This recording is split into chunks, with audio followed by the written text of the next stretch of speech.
Hi everybody, this is Ricardo Ramos, a newcomer tour guide, and I will speak to the Argentinian tour guide called Dominique. I'm just waiting for her to come up, and I'm just waiting for the invitation. Everybody is free to join in, and we'll speak about the tourism in Portugal and Argentina, and I'm just waiting for her to do her invitation to go online while I'm telling by WhatsApp. Oh.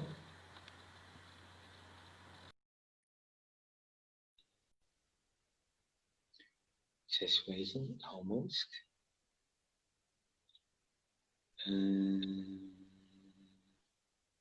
Ricardo! Hi! Hi, How are you? I'm good. How are you? And Yeah? yourself? Good.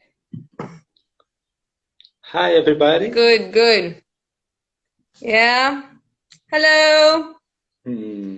Cool. So, I heard that I saw on the news yesterday that Argentina is doing very well with COVID-19. Yeah. We're doing well in the sense of the cases that we have.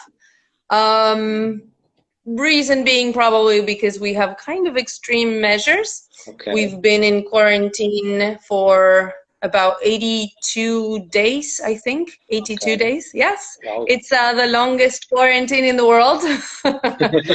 So, good for the cases, not that good for the economy. And we unfortunately have a lot of small businesses that are closing down. So they're shutting down for good. So it's not that great. I know. Here in Portugal, we are doing well.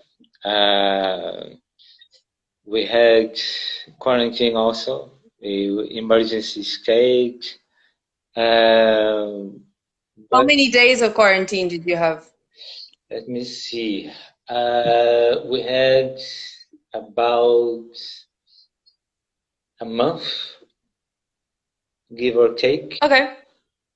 Yeah. A little bit more, maybe.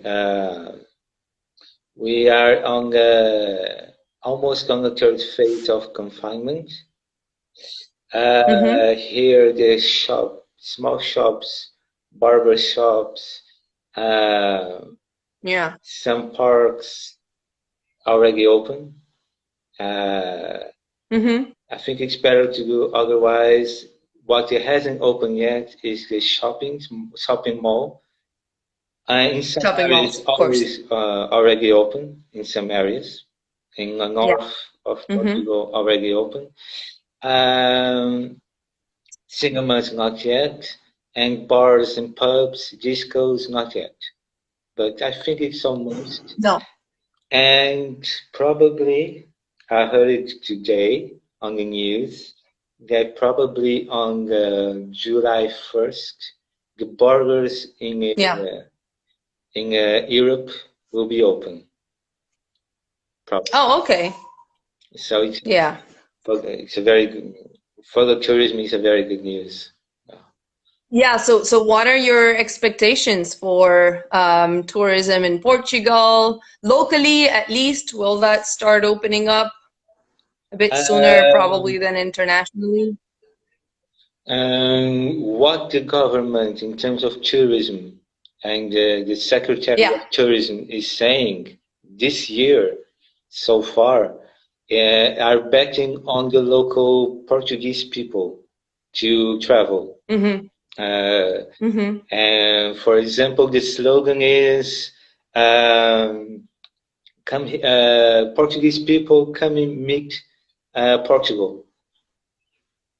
Okay. Yeah. Wonderful. Because Portugal is about 10 million people. It's a small country. Okay. But you can find a little bit of everything. You can find it, the best wine, the best fish, the best meat. Okay, whoa. Did you just say the best wine? Careful there, my friend. I know. In Europe, you can say in Europe. Yes, it's true. And I know the best meat it's a lie, because the best meat is at Argentina and Brazil. Of course. And has a little bit of everything. Has history, has nice beaches. Yes. Do you have any nice mountains over there where you can do, mountain related sports? Yes. First of all, let me reply a question from Catherine. Are you expecting people from? Yes, especially at the south of Portugal, Catherine, because it has the English people normally goes to the south of Portugal because of the beaches. Right. And golf courses. Has many golf courses. So the English people from the wealth to the poorer normally goes to Algarve, to the beaches, the low rank, and the small and the bigger rank goes to play golf, like Algarve. Oh, great. Of course. Yes. Yeah. So, answering Catherine, yes, Portugal is expecting, her sister, are expecting to visit the English people to come here, yes. Because, that's wonderful. Because it has a treatment with Portugal that Spain, England, and if I'm not French, if I'm not mistaken, they don't need to do quarantine in the summer. Really? Because it has Portuguese. There are a lot of Portuguese immigrants in their countries, and the immigrants always come in August to visit their home family. Oh, right. Okay, it makes sense then. September. Yes. How's the weather in September? Very cool. It's it's one of the best seasons to come because. Okay. Yeah. It's not too hot. It's not the peak of the summer, and because the immigrants always comes in August. Yeah. It's very good because it doesn't have a lot of people here. Yeah. Well, funny enough, it is September also one of the best months of the year to visit Buenos Aires.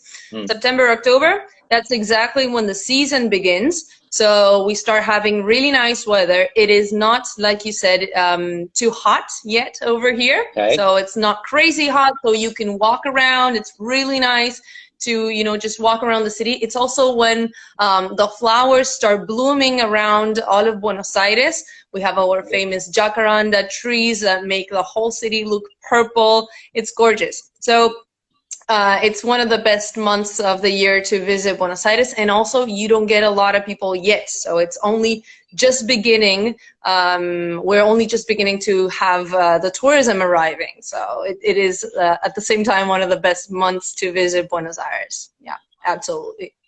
Okay.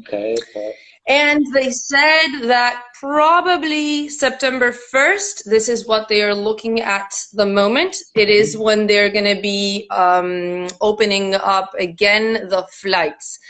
International flights, not until September, so we're going to see. And just yesterday, they said that probably some small internal flights and domestic flights for maybe June, but they're not sure about that yet. And it will depend on the different regions and provinces and if there's cases there or not. So, you know, we'll see how it goes. Okay. Are you drinking chimarrón?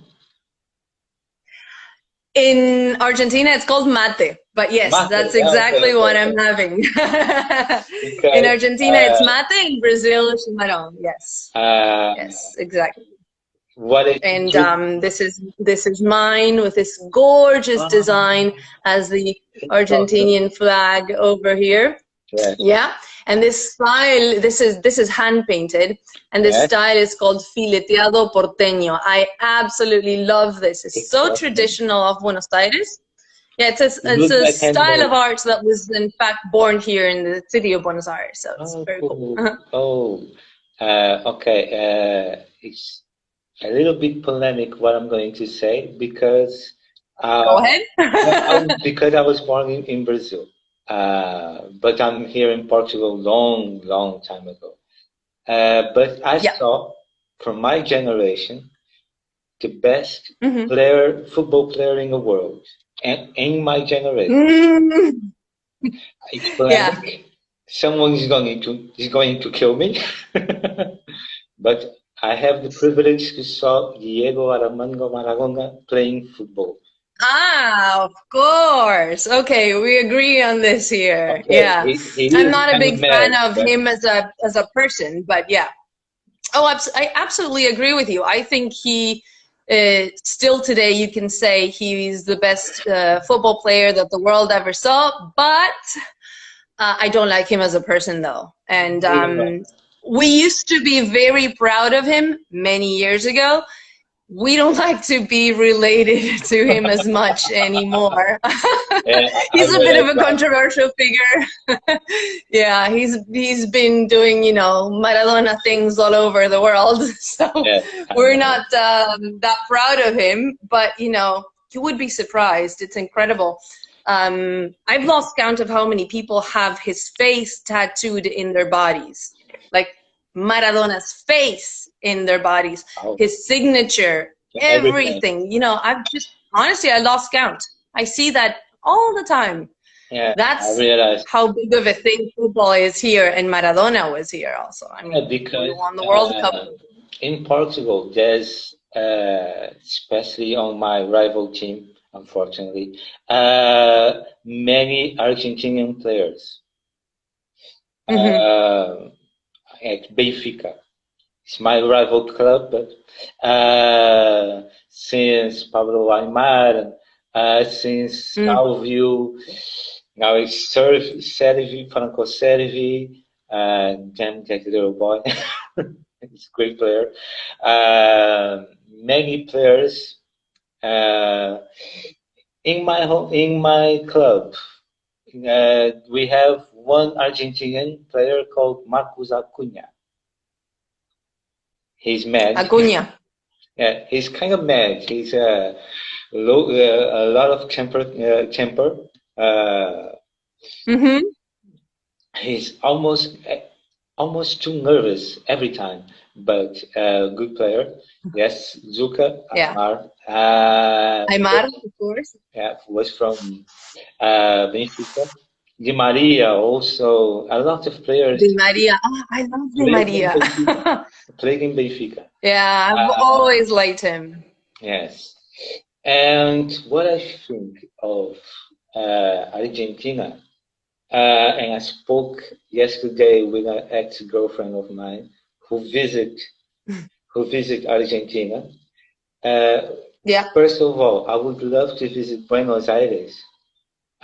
Because the streak, because of tango. I don't know how to dance tango. I don't know how. Okay, I'm gonna burst the bubble here. Unfortunately, most Argentinians don't know how to tango. People believe that this is the local dance. They Yeah. think it's the national dance. It is not the national dance, and they also think that most people dance tango, and we're just walking down the streets and we find somebody to dance with in the middle of the streets. It's a very romantic idea, but unfortunately, it's not the truth. Most of us do not know how to tango. Okay. In my whole life, I've actually met about, I think, 1 or 2 people who know how to tango, without counting, obviously, the shows that I've been to and such. And yeah, it's a very small little world. But the tango shows are super cool. They're very interesting to watch. But when you come here, what I will suggest definitely is the milongas.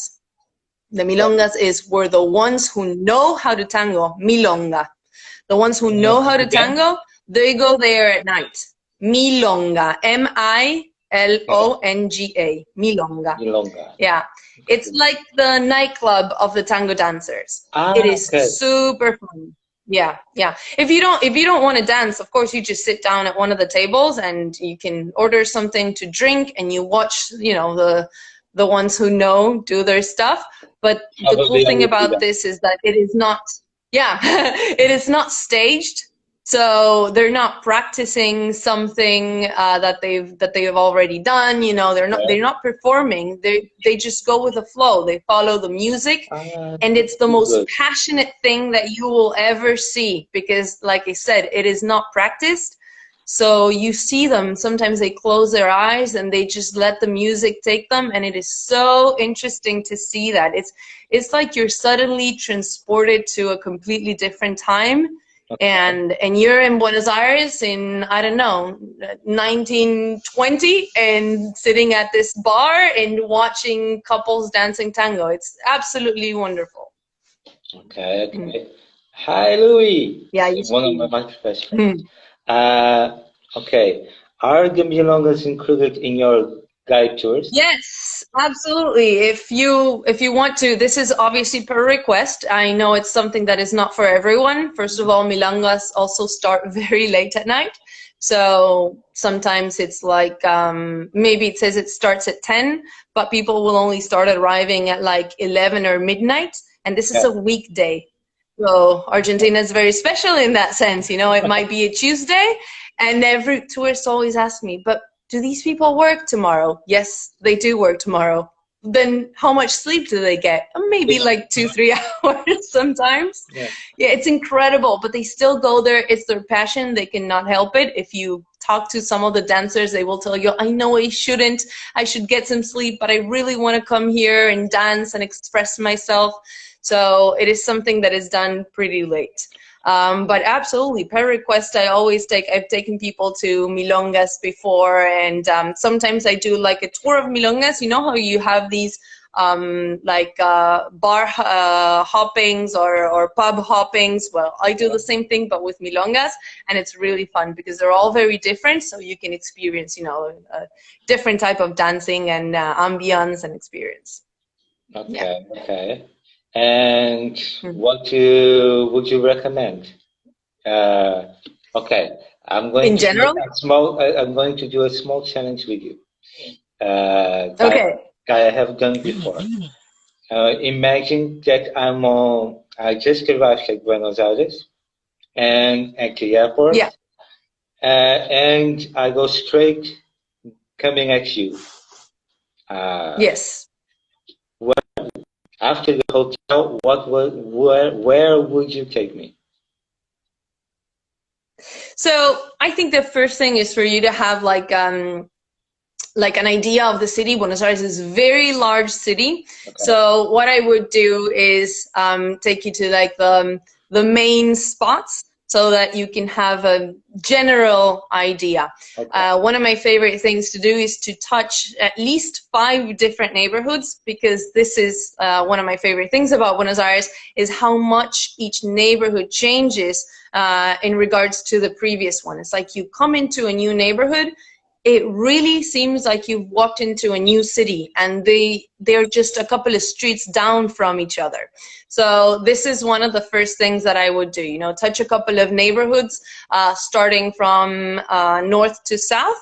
So in the north, Recoleta is a beautiful neighborhood, and there we have the Recoleta Cemetery. Oh, this is one of my favorite places. Recoleta? The Recoleta Cemetery is Recoleta. Yeah, Okay. it's the cemetery is one of the most famous cemeteries in the world. It's considered to be a museum as well. It's absolutely fabulous, and there's so many incredible stories inside that, believe it or not, I usually spend about 45 minutes inside to an hour, depending on the interest of the people. Usually they think, oh, we'll just go inside, take a quick look, and then they can't leave. It's like, I want to know more, I want to see more. The place is huge, there's so many things to see and to talk about that it's super interesting. And then, well, it's a very rich neighborhood, so also walk around some of the palaces over there, how the aristocracy used to live. Okay. People think, you know, oh, maybe you see one of these palaces and you think maybe royalty lived here, and it wasn't royalty. It was just that Argentina, unfortunately, in the past, not in the present, used to be very, very wealthy country. It was one of the richest economies in the world, so some of these families lived like that. But then by the end of the tour, I like going to the opposite side of the city, neighborhood of La Boca, which is very colorful. But you also see what the difference is over there between what you've seen in Recoleta, a rich neighborhood, and at the same time you go to La Boca, and the situation was very different for the people living there.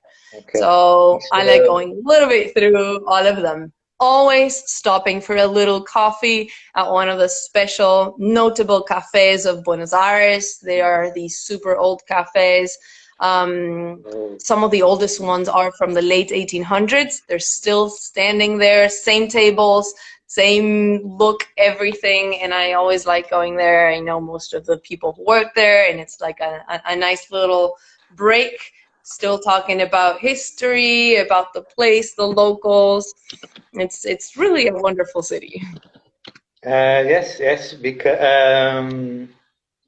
what I hear about, because I'm a football fan. Yeah. First of all, is Monumental, right? The name of the stadium? Sí, el Monumental. That's the River Stadium. Cool. It's my Argentinian club. And of course, and of course, La Bombonera. Sí, I always take people to La Bombonera, of course. If somebody requests another one like El Monumental in River, that's the biggest stadium that we have, so it's also really interesting. We can also, of course, go there. But the most traditional one for tourists, and because the area has a lot of things to offer, is the Boca Stadium, and it's also the most popular one. People come here and all they want to see is Boca Stadium. Yes. So obviously, you know, they think Boca, Maradona, they want to go there. So, okay. Yeah. What about museums? What about museums? What kind of museums do you like? Do you like modern art? Do you like more classic type of art? A little bit of both. A little bit of both. One of my favorite museums is the Decorative Art Museum. Okay. That's in Recoleta. It's placed inside a palace that used to be a private house. When you look at the property, you're absolutely blown away because it's one of the most beautiful palaces that we have here, and it's crazy to think that somebody lived there. And they have, well, everything that the family owned, some of the artwork that the family originally owned, and then they have the itinerary artworks and exhibitions that they change every couple of months, and it's very interesting. So I really, really like that museum. There's a small little cafe by the entrance that is super nice, so it's always nice to spend some time, maybe have a drink or something over there. Then we have the Bellas Artes Museum, very beautiful. That's like the traditional, you know, the Beaux-Arts Museum of the city. And if you like modern art, you're into modern art, there's a very good museum of modern art in San Telmo, in the neighborhood of San Telmo, which is one of my by far favorite neighborhoods of the city of Buenos Aires. It's just so pretty. It's the most historical museum. And there you have like a little bit of everything. And there's another, also a history museum in San Telmo that is really nice as well. Yeah. Okay. Two places to go obviously is Recoleta and San Telmo, right? Sí, definitely. Those are my two favorite neighborhoods by far, Recoleta, San Telmo. You want to have some fun, you want to see something more, you know, different, hip. You want to see street art, go to Palermo. The bars, the cafes over there, very lively, young ambience over there, music, and like I said, street art, really, really nice, colorful, shopping, also not a shopping mall, but just, you know, stores all over, very cool brands. It's really nice, a couple of nice squares as well in Palermo. Palermo is super cool. And then, bueno, La Boca, like I said before, La Boca, you have not only the football, you have the colorful houses, the history of the immigration, the immigrants that, you know, Argentina is the second country that received the largest amount of immigration in the world after the United States, and they were all coming from the port that we used to have in La Boca. So La Boca has a lot of history behind it. You're interested in tango, La Boca has a lot of tango history as well. So, you know, cool stuff to see over there. Okay. We have here a question from Afri. Typical food. Argentinian typical food. What can you tell me? For Argentinian typical food, well, one of them you already mentioned, of course, everything that has to do with steak over here. The traditional way is our barbecues. We call them asados. We have a specific way of making it. It is not like they do it in other countries.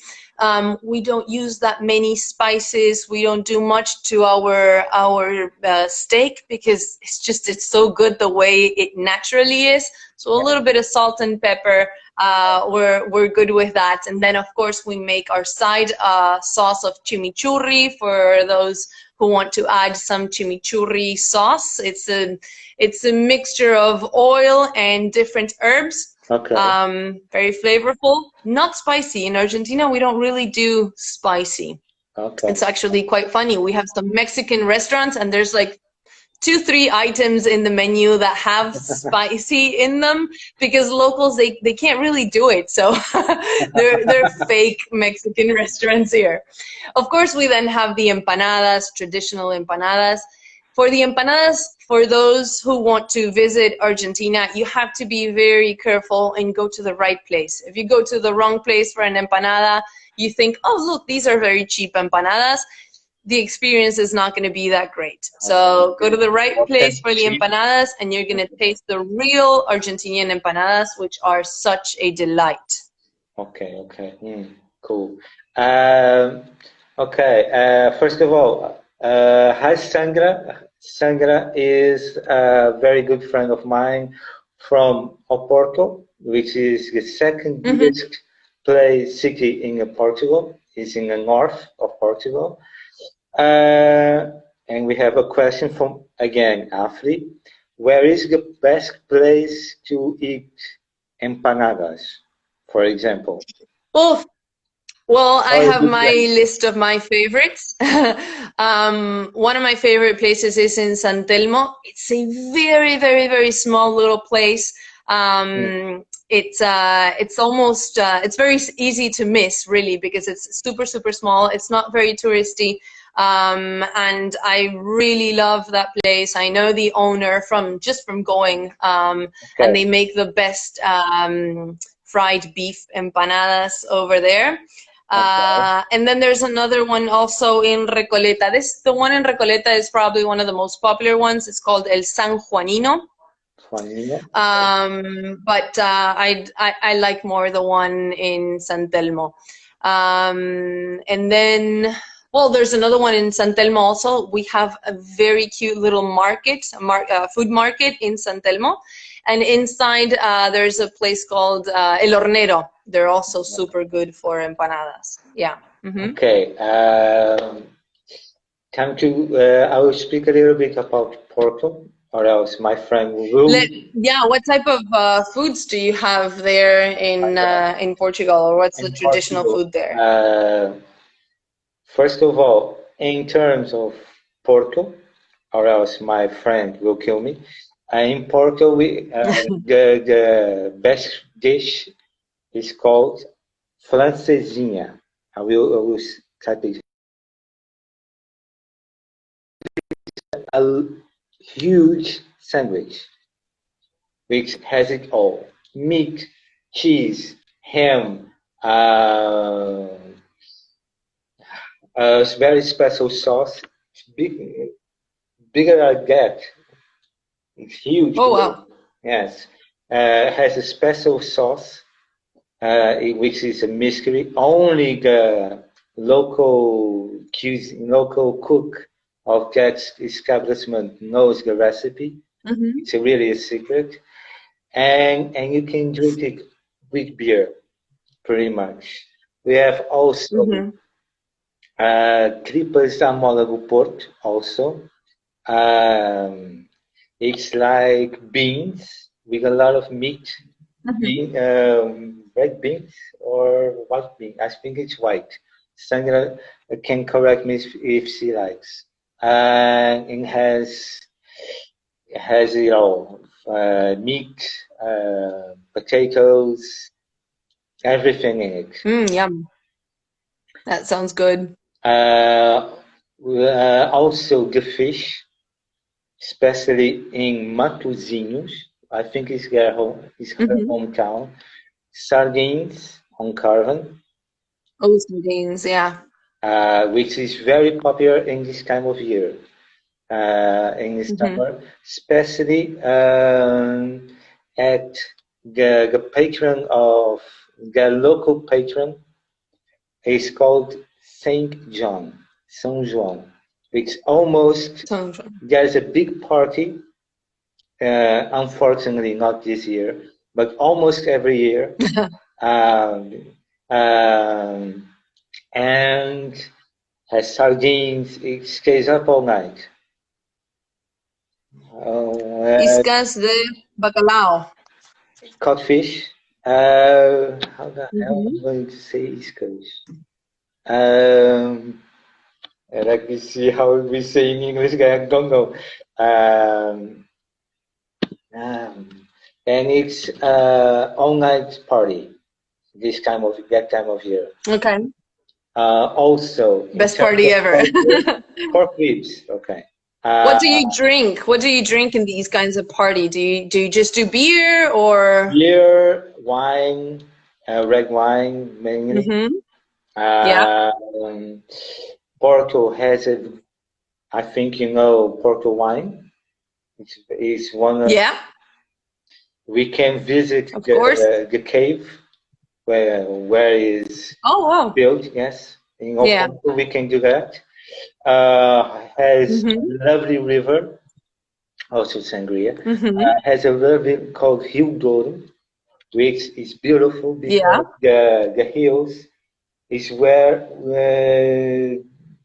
is built the wine, and grapes they grew up there. Oh. So we can see up in we can do a small cruise, and we can see from both sides. From both sides, the wine, the grapes, which will be the Porto wine, the famous Porto wine. Yeah. And it's beautiful. It's tight for sore eyes, really. Sounds fun. Yes, Art is not like Brazilian Carnival or Ibiza, but it's just as fun. I promise. It's just as fun because at that time of year, everything is open. It's very hot. So even the people from the streets, they open up their houses. In some of them, they charge sardines to eat with them on that day. Oh, cool. Yeah, we can.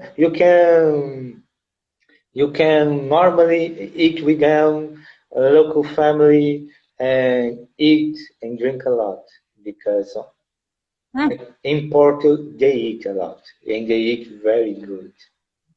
Yeah. Yeah. Oh, same thing here. We eat a lot. We drink a lot. Yes, the same here. In terms of cultural things, we have a very gotta never met, but I think Sana knows, called Museum of Serralves, which has a large garden, and it's a very cultural thing. It has expositions, culture. It's huge, and I think it's that time of year. There is a day which you can visit for free. They open up the gardens, and you can visit for free. In terms of Porto, we have also the night is very good.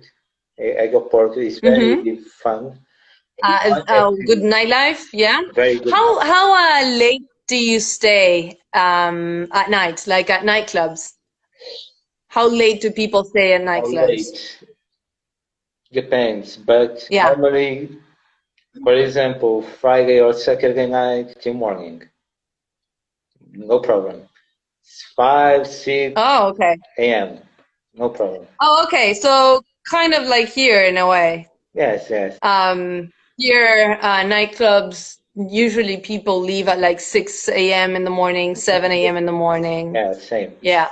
Here is the same. Someone asked me earlier about Nazaré.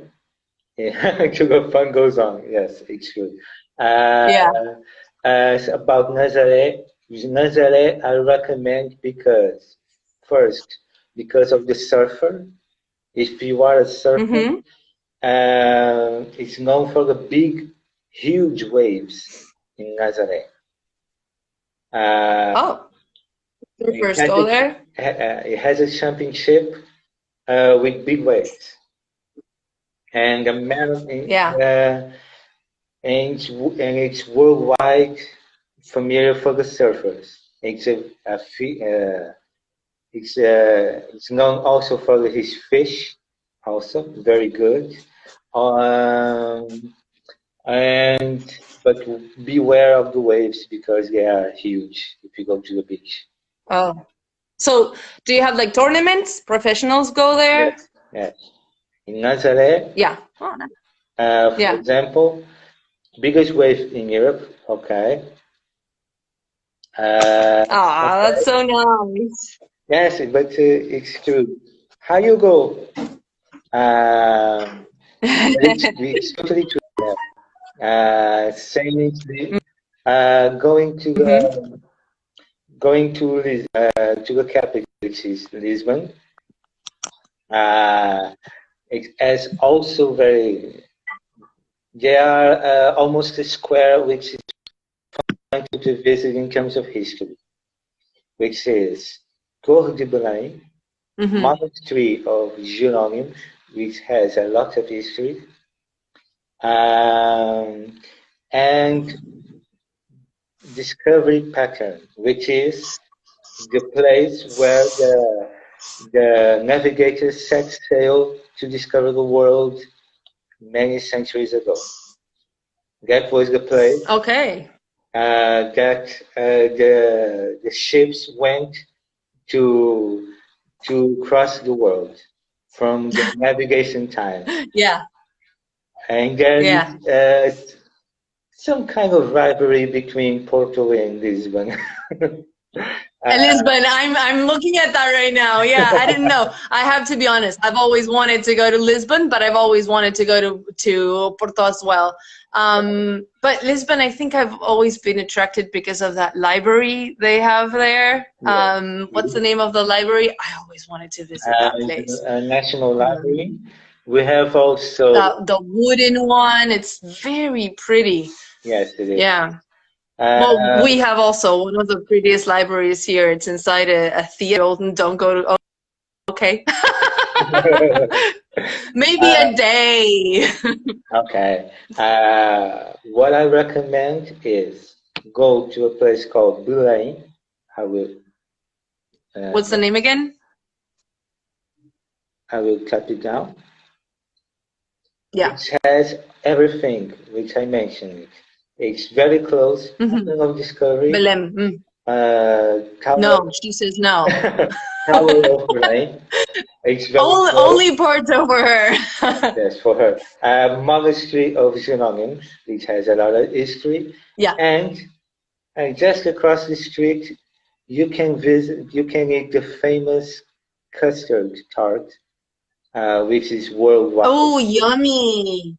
Yes. Wait, what's the name of those tarts? I will type it down in Portuguese. Yeah, I think we have a place here that sells them. Okay. They're traditional. They're from Portugal.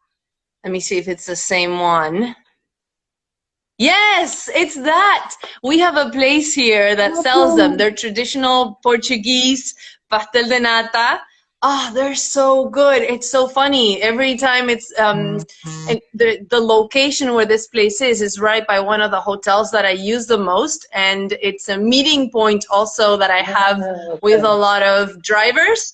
So every time I'm waiting for the driver to arrive, I go inside, I buy a little pastel de nata. It's easy to find because it's so familiar.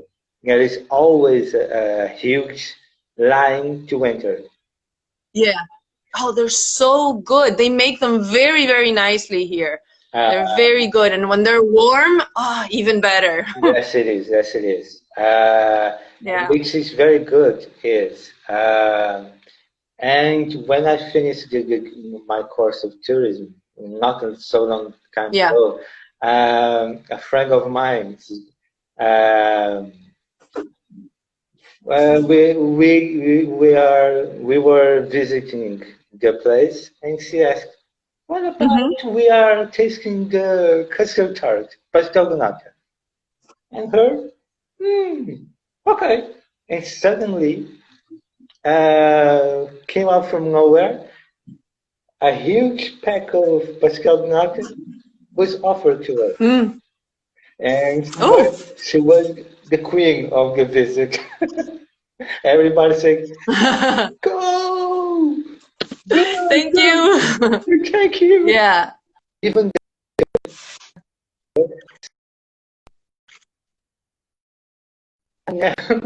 and she never gave it to me. I always come here. We were very lucky. Again, we can go to. It's not that far. Called the Coast Museum, which Coast Museum, which has the carriage from way back where you can visit. The carriage where were the kings and queens from here. Right. Visit. And if you like, you can go into that carriage and visit a little bit of home. On that. Oh, okay. Also. Yeah. I live in Cascais, which is at 30 kilometers from Lisbon. And it's a sunny place right next to the coast of Portugal. Which obviously the fish, which is the fish predominant. It has very good fish, very cool beaches also. Also for the lovers, we have a beach called Aguicho, which has championships of surf. But has a little bit of problem because it's always very windy. But when it's very good, it's one of the best beaches in the world.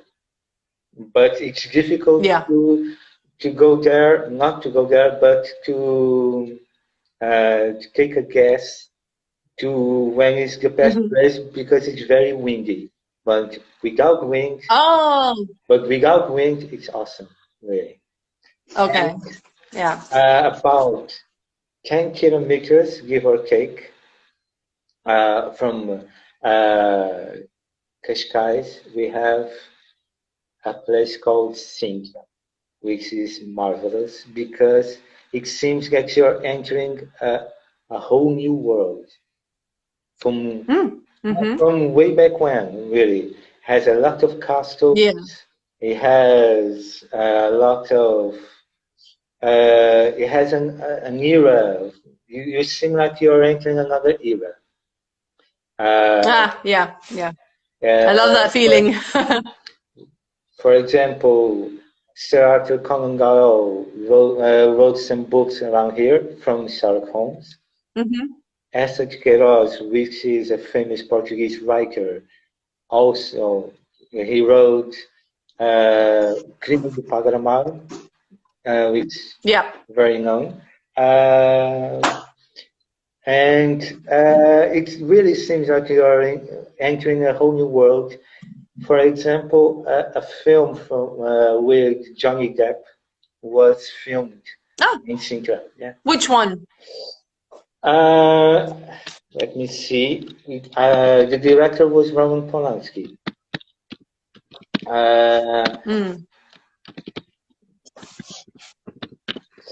Okay. Let me check it out. The Ninth Gate.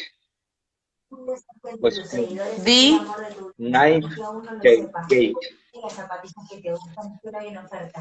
I don't know that one.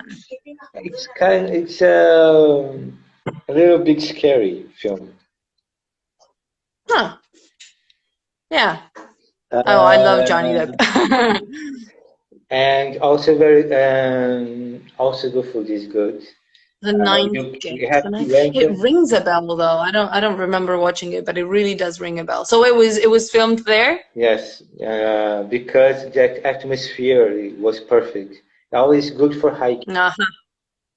Hiking. Oh, I love hiking. So then the more reason for me to visit. Perfect. But if you have any recommendations, just drop them there. I will make sure I take note. I have a friend of mine, a very good friend of mine, that loves Sintra, and he goes on his bike to go. And, I don't know if it's every day, but almost every day. Very good for hiking. That would be me. Of course, you have to be careful. You have to go with someone experienced, but it's very good. The pastry, you have to go to a place called write it down. Tiriquita, which has a thing called creves. Let me see if that's right.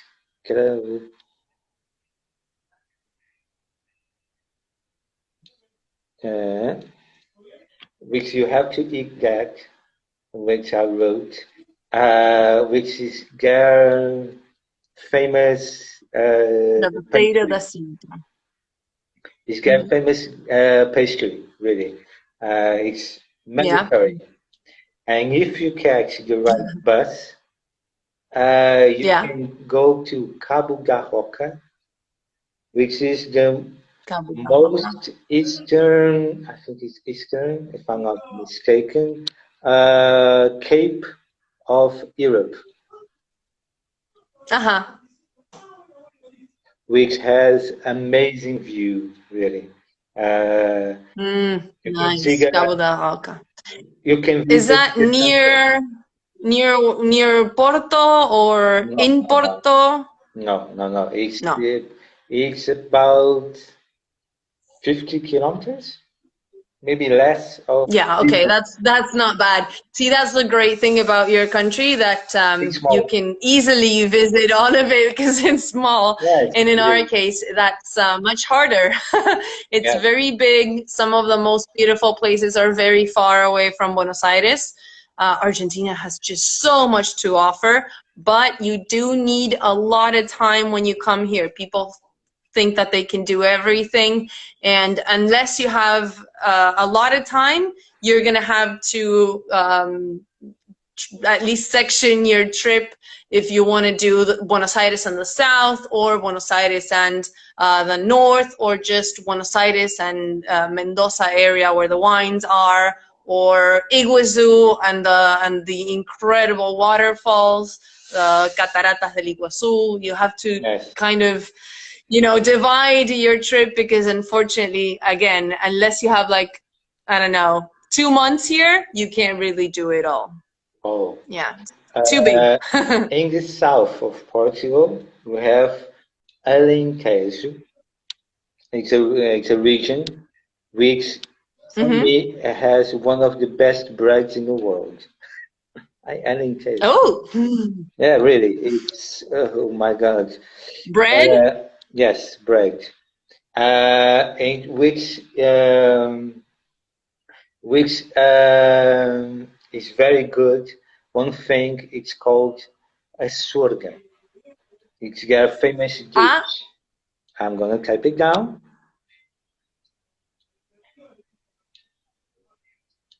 Uh, it's okay. Which basically it's a soup with bread, yeah. scrambled egg, with Mm. garlic and Mm. coriander.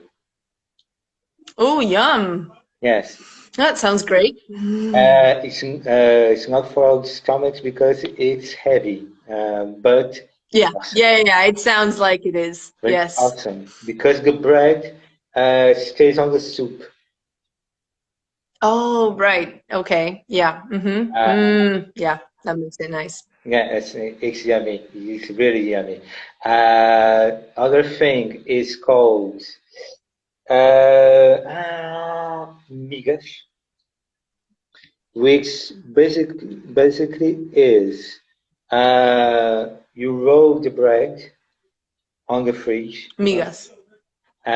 with Yeah. bacon and uh, s- chorizo. Okay. Chorizo. Yeah. I remember Chorizo. the Spanish word, which is a delicacy also. Alentejo has also very good wine from Alentejo. Uh, Yeah. it's true. Same here. Yeah. Yeah, we don't make light food or No, low no, no. fat. Miga, No, no, no. Very heavy yeah, stuff. Miga Gui. Yeah. Uh, very cool place to visit in terms of history is Évora because Mm-hmm. of their Roman times. Oh, okay. I like that. Yeah. Um, Mm-hmm. there are many places in Évora which has a culture way back from Roman times. Uh, Okay. Yeah. and their house is very good. It is very pretty because they all look the same. They are white and with a Mm-hmm. small stretch of blue. Yeah. It's their tradition houses. Uh, Mm-hmm. and their people are so friendly. They help you a Mm-hmm. lot. They have a certain accent which are Mm-hmm. slower than the people of Porto, for an example. Uh, Okay. and in Ixu we have everything, and very hot. One of the hottest places I like that though. in I Portugal. like warm weather. It's very hot, really, and they are very friendly. Um, There are some. They have a very nice theater also in Évora. And the they love it. It's because of the heat, Sandra. It's because of the heat. Yeah. And it seems like the time doesn't pass. Oh, I like that. Yeah. Sounds like a good vacation when you're stressed out. Sounds like a good place to go for, relaxing and get into that chill vibe. Yeah. Yes, absolutely. Yeah. And they are very friendly. The bread, you gotta eat it. From I gotta try that. Yeah. The French will probably be not very happy with your declaration of the best bread in the world, but I will have to try that. Yeah. Because, part of my family is from there. Yeah. Not from Évora, but from Argentina. Yeah. I always remember my grandmother from there cutting the bread. I'm gonna show you like that. Here's the bread. Oh, really? You hold it like a baby? Yes. Oh my God. Cut it like that. Yeah. How the hell does she do that? She never cut herself. All the way around. Yeah. Yeah. All the way around. Wow. And in the winter, for example, in the cold, it's perfect like a toast. It's only butter. Yum. Yeah. Yeah. Also, like Sandra said, one Vicentin coast is awesome because it's not that familiar, it's not too crowded, and their sunset is out of this world. Wow, it's really wow. Okay, gotta go there. Okay. Good to know. You can pick up a car or how we say it, a caravan, a caravan, a big caravan. Oh, okay, yeah. And you can drive it up like a motorhome. Yes, you can drive it up the shore. So how good is Portugal then for that type of trip? Like a road trip. Road trip, very good. Very good. Yeah, you can road trip easily across Portugal. Yes. Finding maybe campsites or places to stay. Yes, you think that somebody could do that? Yeah.